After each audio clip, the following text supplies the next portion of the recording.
On This Week in Iowa, a new development is set called Center at 6th. But more than just a strip mall, it's an incubator, a job creator for Black and Brown owned businesses. The creator and innovator joins us to talk about how he wants to help the community he comes from. Good morning, everyone, and thanks for being with us on This Week in Iowa. I'm Sabrina Ahmed. First, early voting is underway in Iowa, but this year deadlines are different. It comes as the state passes a major election reform bill. So as we count down to Election Day, Local 5's Mary Sugden lays out the key takeaways to have on your calendar. Starting October 13th, Iowans can vote early, a method that was extremely popular in the last election. Well, in Iowa, we had 1.7 million voters participate in 2020. A million of those voters voted by absentee. But if you're planning on making your voice heard early, you have fewer days to do so. This year, early voting is 20 days, pared down from the previous 29. But we want to watch the deadline, the turnaround, because we don't want you to have your request coming in too late for the auditor to be able to process it.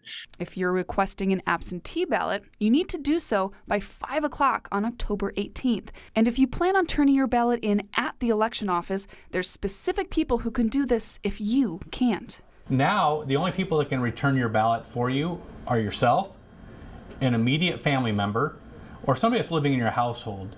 Or, as the code says, if you're disabled, you can have a delivery agent. If you'll be mailing your ballot, deadlines are tighter.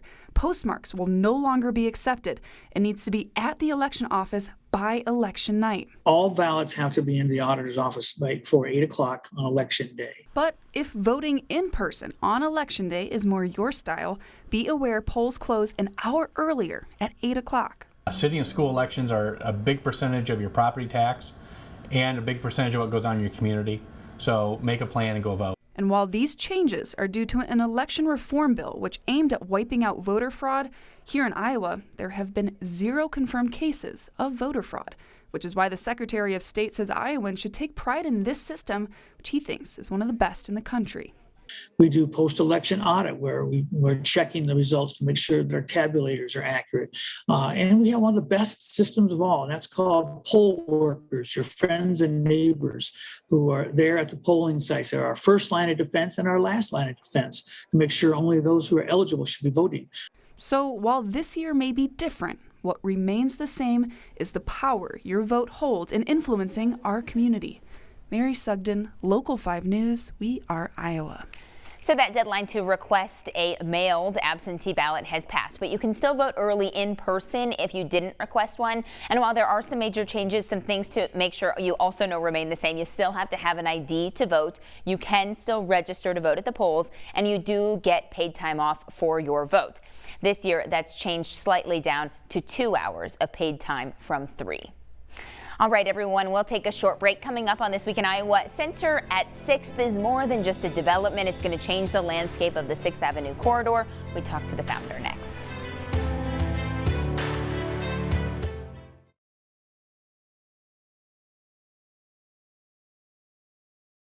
You're watching This Week in Iowa.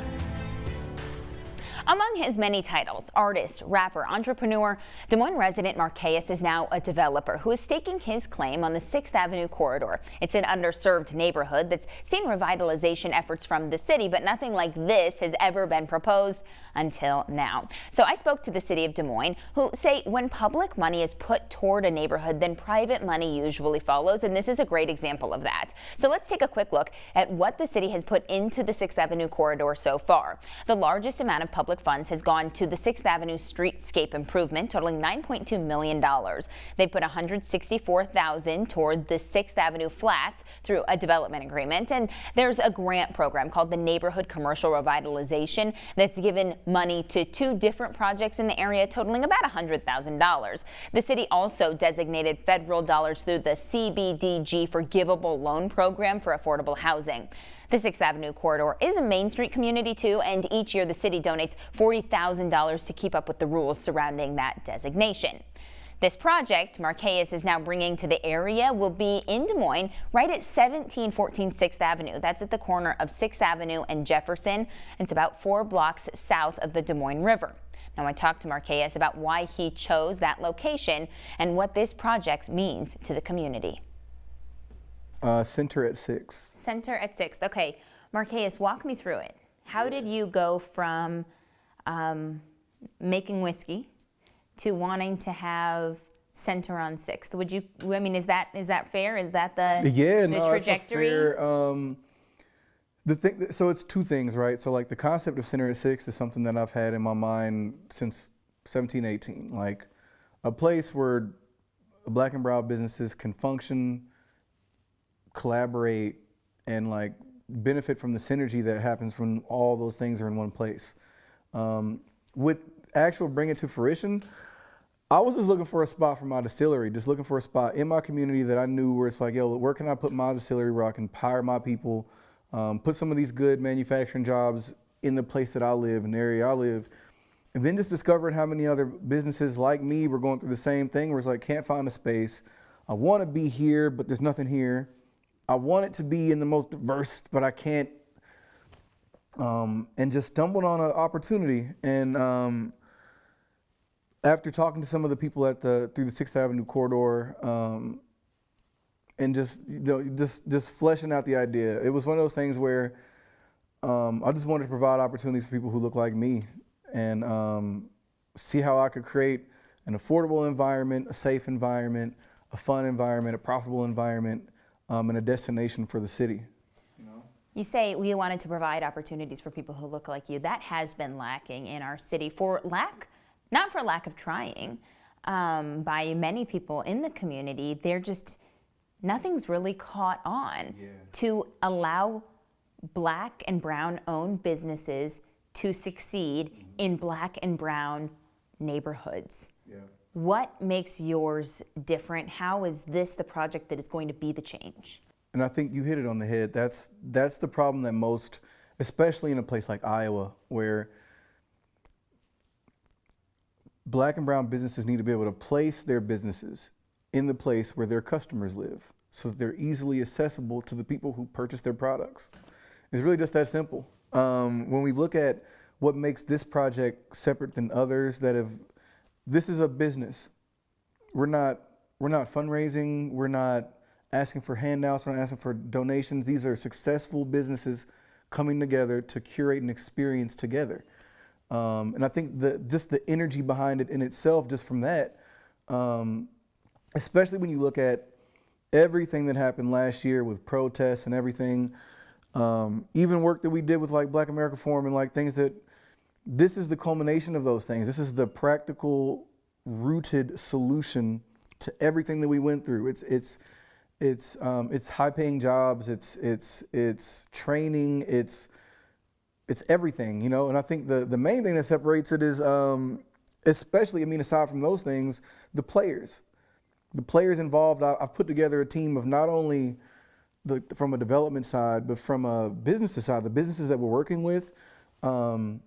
Even the corporate relationships that we've garnered throughout these years of building a liquor brand and building the community and doing different things, the people that we have on board understand and know what it takes to make a project like this successful. And not just immediately successful, not just flash in the pan successful, but for 20, 30 years.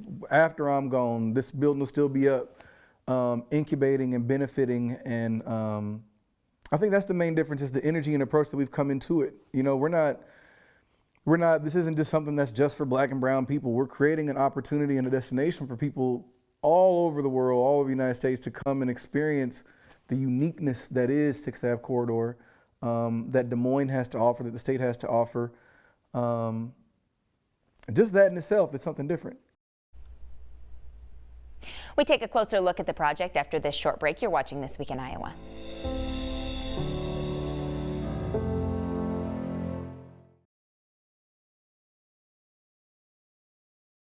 You're watching This Week in Iowa. We continue to take a deeper look at the Center at 6th. This is what it will eventually look like. There's public art on the outside that will be constantly changing, featuring local and national artists. There's an amphitheater, space for a number of businesses, a place to manufacture and bottle Marquez's own whiskey, plus apartments upstairs. And all of those amenities combined create a hub in this neighborhood.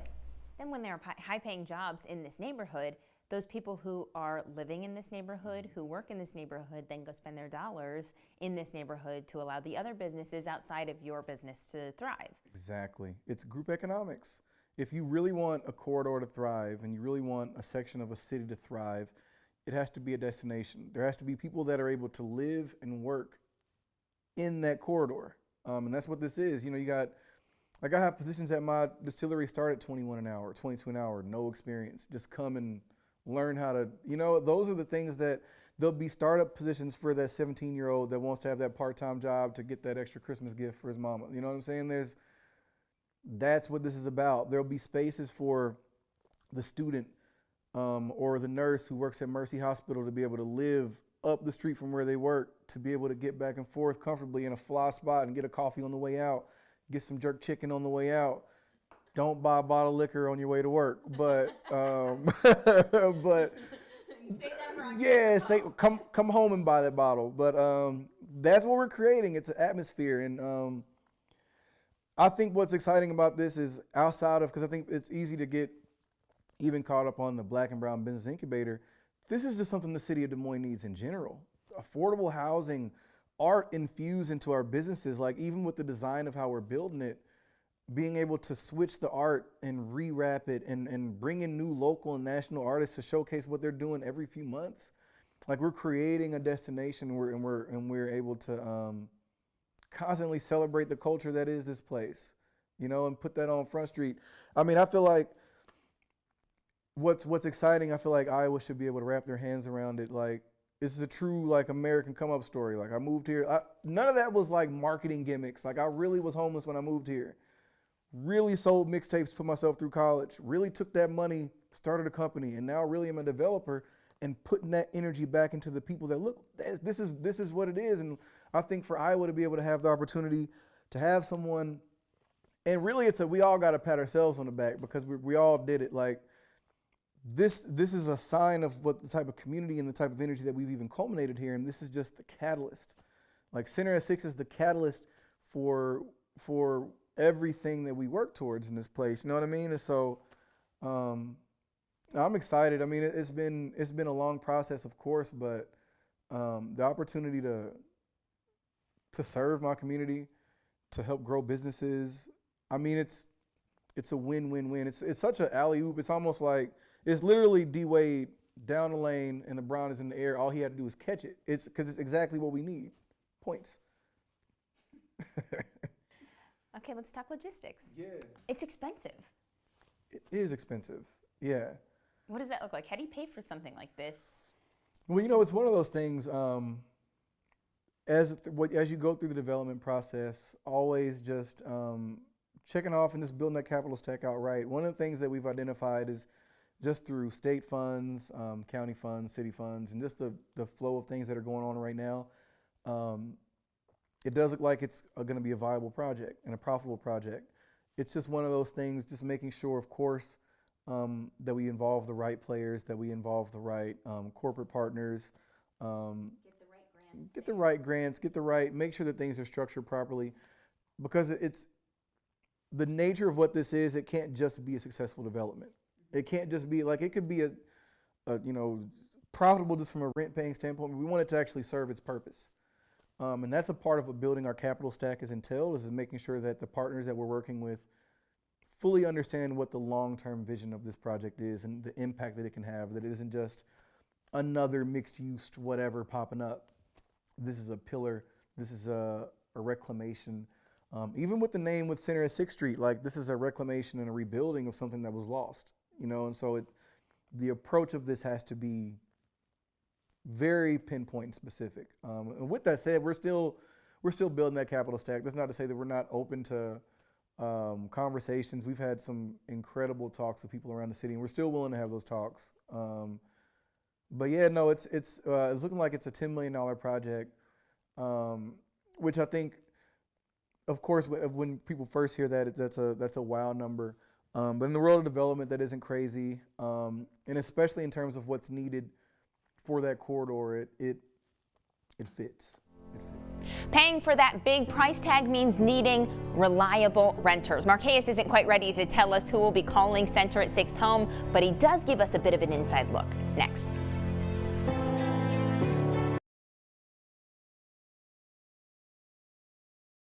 So let's talk a little bit more about, those rent payers who are going to be in there. What kind of businesses are going to be in there? What's your vision? Yeah, and I'm gonna hold off on the names of them because we gotta, you know how I do. We gotta. But I can tell you now, like, look, we're focused on making sure that space is active night to day, and making sure that space has curated businesses, Black and brown, that represent our community, that reflect the diversity of our community, and also reflect the entrepreneurial drive that is in Des Moines right now. Like, these aren't just struggling whatever. These are successful businesses that are here to make their home base on 6th Avenue corridor. So they are businesses that already exist. Businesses that already Okay, exist for sure. okay. So let me prop out the structure for it, right? So the way we're looking at it right now is, let's say there's 8 commercial spaces, hypothetically speaking. Let's say there's 3 businesses functional that are already up and running, already have a fan base. Let's say one of them is a liquor affiliated business. Perhaps. Maybe.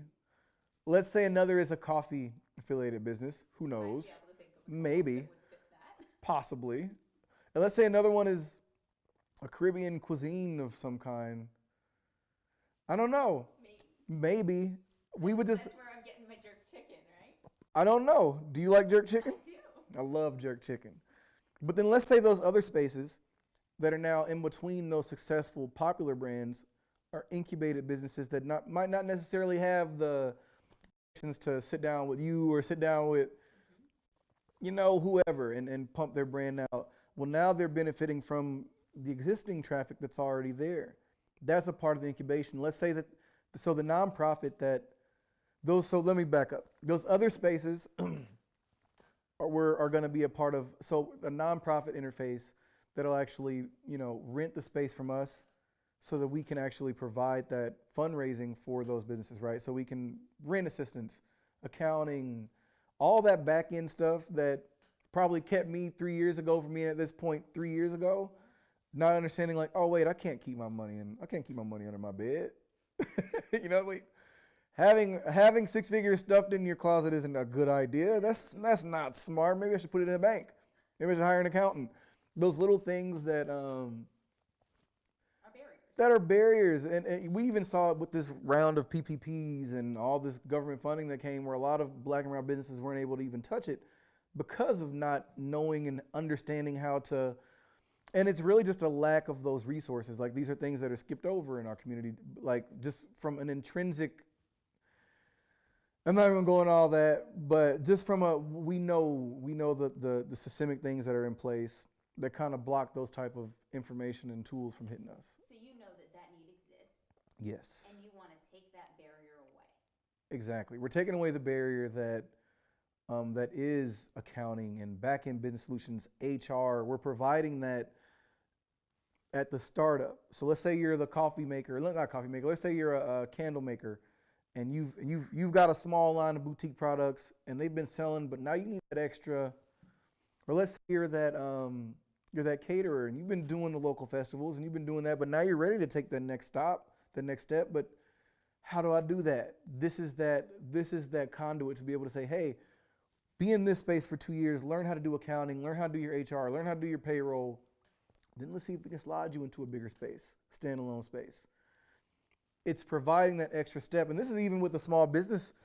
We know that step is crucial. That's where most small businesses fail. The space that I was in, where I need more production and I need to be able to get on the other side, is typically, and as me and you personally know, where businesses fail, and where I was almost at, where it's like, wait, I can't sustain and afford the growth that I need to be able to sustain. This is how we address those things. And so I look at it, this isn't just an experiment, this is a blueprint. Are you proud of yourself? I don't stop to, like, man, I ain't even bought a new car. I'm still driving my car from college. You know what I mean? Like, I still got the same dent on I backed into a pole at the bank. This is how crazy. This is how long. Listen, like, no, I don't stop to celebrate myself. Because if you do, then you're being complacent, and that time that you're wasting to celebrate, it's time that you can be moving forward. Like, there's too much work to be done to celebrate. Like, what's the meme with the dude in third place, like cracking a bottle and like, nah, I'm not. It's time. Not time to celebrate yet. I'm not gonna celebrate until, and it was dope. I've had conversations with a lot of elders in the city here recently, who are retired in their 70s and 80s, and they're looking at me like, I know I can celebrate now because I can see you doing what I was. When I hit 70, 80, and I see another me opening his 5th and 6th center at 6th, you know what I mean? That's when I know it's like, oh, well, let me go buy a new car now. Let me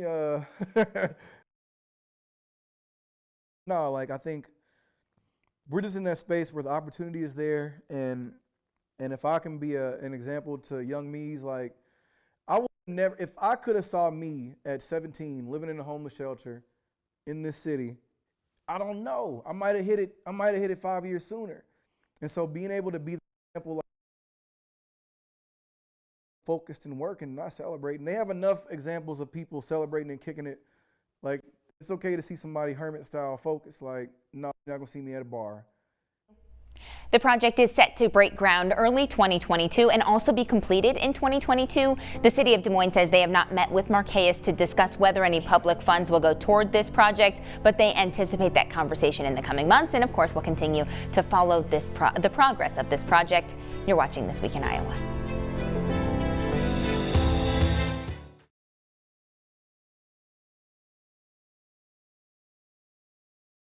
Thank you so much for joining us here for This Week in Iowa. Don't forget, we have a podcast. Just search This Week in Iowa on Spotify or wherever you find your podcasts. I hope you have a great rest of your weekend. And don't forget, we'll have another episode of This Week in Iowa talking to a key public figure in our state coming up next Sunday. Again, that's every 9:30 on This Week in Iowa. Have a great weekend, everybody.